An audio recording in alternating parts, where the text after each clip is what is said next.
J'ai entendu dire que ce nouveau Miyazaki était considéré comme un film difficile d'accès, qu'il était difficile à comprendre, qu'il était hermétique. Ben, écoutez, je vais vous donner deux, trois clés de lecture, soit avant de voir le film, soit une fois que vous l'avez vu, pour vous aider à un petit peu mieux appréhender la chose.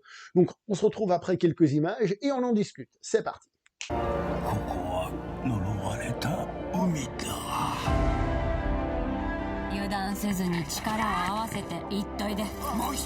Le film est donc réalisé par Hayao Miyazaki, 10 ans après son dernier film, Le vent se lève. Il nous revient avec un film qu'il a écrit et réalisé, studio Ghibli, vous appelez ça d'accord, son studio, il revient, il nous fait un film, Hayao Miyazaki, qu'on le veuille ou non, on apprécie ou pas, j'ai envie de dire, indépendamment de notre avis, un des grands monsieur de l'animation japonaise, un des immenses monsieur de l'animation japonaise, et même, on va le dire, du cinéma contemporain, tout simplement.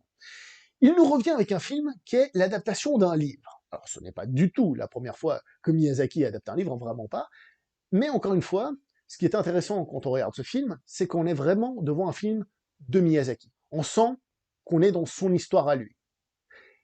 Et donc, du coup, première chose facile à voir dans le film, eh ben, c'est tout simplement qu'on retrouve des thématiques de lui. Donc, on n'est déjà pas totalement perdu. Entre autres, on retrouve évidemment l'amour enfant-mère, hein, la mère-enfant, tout ça. On retrouve le côté forêt magique où les choses se passent.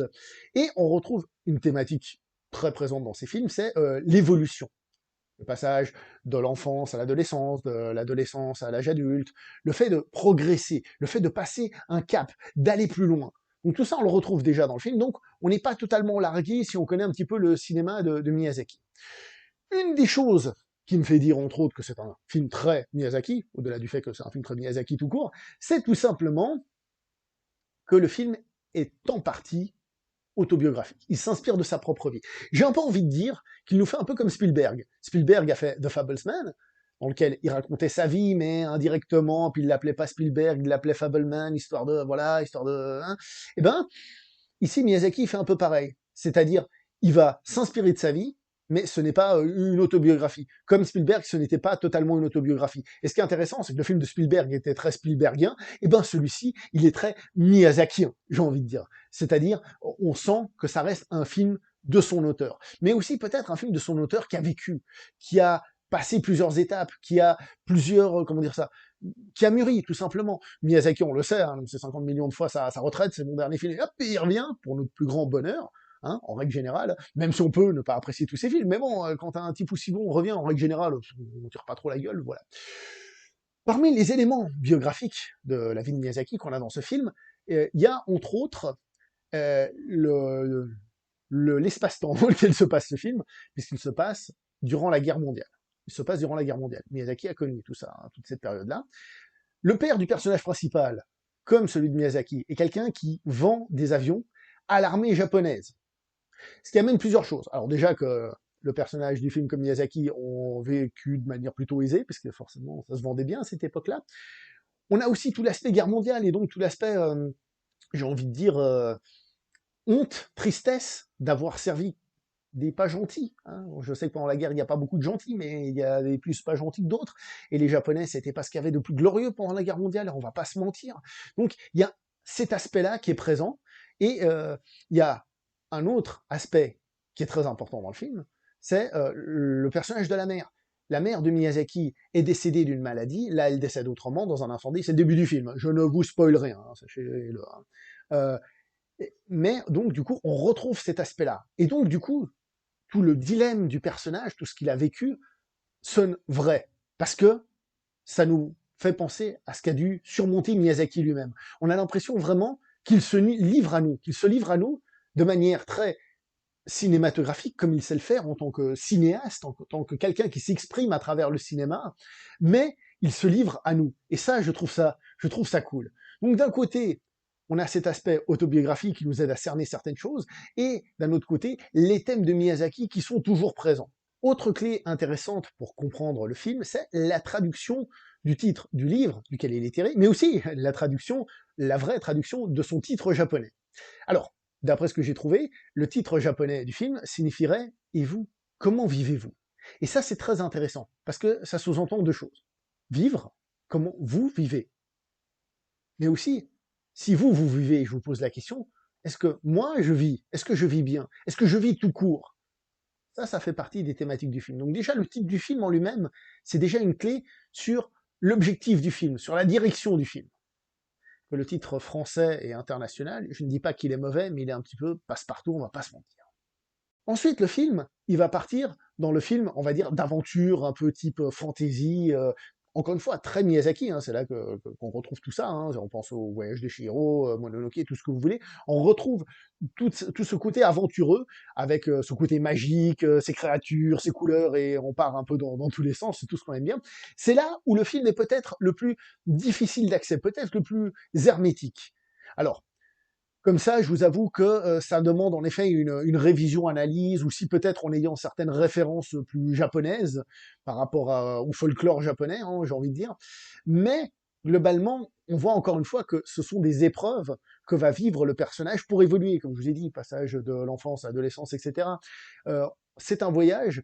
Moi, j'ai cru voir peut-être une descente aux enfers, peut-être un peu à la Dante, vous voyez, il faudrait voir est-ce qu'il y a vraiment les bons niveaux, le bon nombre de niveaux, etc. Je ne sais pas. Petit erratum rapide. Bah en fait non, j'avais raison. Parce que quand il rentre dans le couloir, là on le voit dans la bande-annonce, il est écrit Fecemi la divina potestate, qui vient de la divine comédie.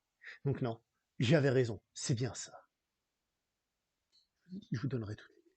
Mais ce que je veux dire par là, c'est que on a tout ce côté vie du personnage pour évolution du personnage qui se trouve là. Alors oui, c'est peut-être plus difficile d'accès à ce niveau-là, mais avec les quelques clés déjà données, on arrive déjà aisément à comprendre un petit peu les idées. Par exemple, on a les perruches qui sont montrées globalement comme un peuple guerrier. Un peuple guerrier. Et là, bah, ça évoque, ça se voit à des moments, ils ont des fanions et tout ça. Ça évoque évidemment l'armée japonaise, évidemment. Mais ça évoque aussi peut-être d'autres pays, mais je ne sais pas, en Europe, par exemple. Et il n'y en avait pas qu'un. Hein, ça évoque plusieurs choses. Donc cette partie magique est très Miyazaki, ce qui fait que même de ce point de vue-là, pure aventure et tout ça, on va pas être totalement largué. On retrouve cet aspect un peu global, comme disaient certains lors de la sortie du Voyage de Chihiro, ce côté un peu Alice au pays des merveilles à la japonaise. Par la suite, je vais vous faire normalement une petite partie spoiler, je voulais dire, mais c'est pas que je vais vous raconter le film, c'est juste que je vais ne pas me priver de me retenir de vous dire certaines choses. Voilà, tout simplement. C'est pas que je vais vous raconter l'histoire. Quand on regarde quand se passe ce film, on voit aussi clairement que, bien que ce ne soit pas directement présent, il y a évidemment aussi le trauma de la guerre qui est là, de la Deuxième Guerre mondiale. Puisque finalement, le monde dans lequel vivent les personnages est une espèce de monde qui va forcément mener à une forme d'apocalypse. Comme je vous ai dit, les Japonais n'étaient pas les plus gentils, et la correction qu'ils se sont mangés en retour a aussi été un trauma pour les Japonais. Donc on sent que cet univers ne va pas bien. Et comme la thématique principale du film, au début, c'est le deuil et l'acceptation du deuil pour passer à autre chose, on a le deuil, on va dire au niveau national, deuil national, c'est beau, mais aussi le deuil au niveau de la personne. Donc on a une double évolution du personnage qui doit évoluer en tant que lui, par rapport à son deuil, par rapport à la mort, à l'acceptation de la mort, mais aussi, finalement, par rapport au pays, le deuil par rapport à toute cette situation, on va dire poliment abracadabrantesque, d'accord, pour aller de l'avant, construire quelque chose de nouveau. Une des choses qui est assez claire, c'est que, vous le savez, au Japon, c'est très poum poum poum, très militaire, très carré, qui est plus gradé de qui, mais dans tous les domaines. Hein. Les senpai, les kohai, pour ceux qui connaissent, le plus ancien qui dit que toi tu dois faire ça, toi tu le fais, etc., etc. Et on le voit d'entrée de jeu dans le film parce que le gamin, au début, on voit qu'il fait des saluts très japonais, tac, tac. Et ça veut dire quoi? Ça veut dire que le monsieur, enfin l'enfant, est totalement dans le respect de ses traditions. Mais on sent qu'au fond de lui, il y a un feu qui brûle et qui n'a plus envie d'être dans ce moule-là, qui a envie de sortir de cet espace, qu'il n'est pas à l'aise dans cette situation-là. Donc, il y a, comme je vous ai dit, une double évolution. Une évolution sociale et une évolution du personnage par rapport à son statut personnel. À sa condition, si vous préférez, sa condition mentale. Un petit mot sur la musique de Joe Hisaishi, qui revient sur un film de Miyazaki faire la musique, ce qui fait qu'encore une fois, bon, ça c'est juste musicalement, mais on est en territoire connu, il faut reconnaître que la musique qu'il fait dans ce film est peut-être moins extraordinaire dans le sens où elle cherche moins à marquer, elle est plus discrète, beaucoup plus discrète. Attention, ça ne veut pas dire qu'elle est mauvaise, j'ai dit plus discrète. Et peut-être que ça vient aussi avec certaines intentions du film qui se veulent être plus discrètes. Et c'est peut-être là aussi que les gens voient quelque chose de plus hermétique, de moins grand public d'une certaine manière. On va partir dans la partie à peu près spoiler, hein, donc si vous êtes là, voilà, c'est que vous n'avez pas peur qu'on révèle entre guillemets certaines choses. Dans le film, le personnage va rencontrer un de ses ancêtres qui va lui proposer de prendre la continuité et de gérer le monde. Il va lui dire, hé, tu fais ce que tu veux, tu peux ajouter une pièce, tu peux, hein, mais voilà, je te donne les pièces de base avec lesquelles tu dois continuer le monde qui existe déjà. On revient sur ce que je vous ai dit tout à l'heure, confucianisme et tout ça, respect des gens plus âgés, etc. Et un des messages du film, c'est de refuser cet héritage. Cet héritage qui, à ce moment-là, on le rappelle, hein, mène à la guerre mondiale. Donc l'idée, c'est que les jeunes se rebellent, entre guillemets, une rébellion des jeunes, pour faire un monde meilleur, mais non pas sur les bases et sur le schéma déjà implanté par des personnes déjà présentes, mais au contraire, en refusant ces pièces, pour faire cette tour, en refusant ces pièces-là, pour créer quelque chose de totalement nouveau. Donc Miyazaki, bien que, évidemment, il a un certain âge, un âge vénérable, il a presque un cœur de gamin, comme si il disait, non mais, les jeunes, c'est vous l'avenir. C'est vous l'avenir. Alors ça, c'est pas nouveau. Mais ce qui est intéressant, c'est qu'on a beaucoup parlé d'héritage de Miyazaki, qui allait prendre la relève dans le studio, qui allait continuer à faire des films comme lui, qui allait faire tout ça. Et j'ai un peu l'impression, ça c'est une interprétation à moi évidemment, mais j'ai un peu l'impression qu'à travers ce film, Miyazaki, il n'est pas en train de dire prenez la relève, continuez à faire des films comme moi, continuez à faire les films que je fais dans mon studio. Il n'a pas l'air de dire ça. Il a l'air de dire les vrais héritiers de mon cinéma, c'est vous. C'est vous les héritiers de mon cinéma. C'est vous les spectateurs. Le but ne serait donc pas qu'on continue à faire des films comme lui, mais plutôt que son message nous touche à nous, spectateurs, et que finalement on agisse, j'ai envie de dire, selon sa vision du monde, selon les messages qu'il nous a fait passer.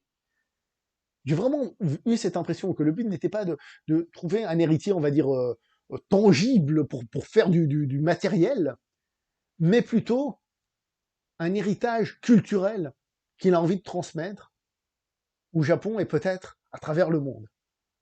Alors, donc moi, qui suranalyse, mais j'ai trouvé ça beau. J'ai fait, oh, c'est pas mal ça. Ah, c'est beau ça. C'est la sensation que j'ai eue vraiment en regardant ce film. La dernière analyse facile, hein, c'est voir, comme je vous ai dit, la différence entre le début et la fin du film. Et finalement, c'est très simple ce qu'il y a entre le début et la fin.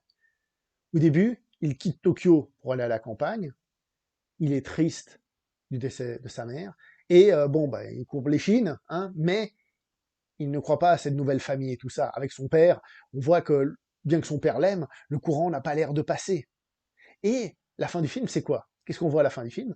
Il quitte la campagne pour retourner en ville, à Tokyo, ça c'est déjà une chose. La nouvelle mère, on va dire ça comme ça, elle a un enfant, donc elle a accouché, et lui, il accepte cette vie. Il a accepté, bon c'est facile dans le film, on voit qu'il l'appelle maman, hein. Je veux dire, on voit qu'il a accepté cette nouvelle vie, qu'il a accepté cette chose-là, et qu'il n'irait plus coincé dans la souffrance de rester sur place. Et, d'un point de vue social, c'est peut-être pas souligné, mais on sait ce qui va se passer au Japon, hein, la reconstruction après la guerre, etc., etc. Miyazaki, ça n'a pas l'air d'être le vieux con qui passe son temps à dire ah les jeunes, machin, truc bidule. Au contraire, c'est quelqu'un qui a l'air de vouloir donner des ailes aux jeunes. Et rien que pour ça, c'est beau. Encore une fois, peut-être que je me plante sur plein de points, mais en tout cas, c'est comme ça que j'ai envie de le voir. N'oubliez pas le like, le partage, l'abonnement, etc., etc.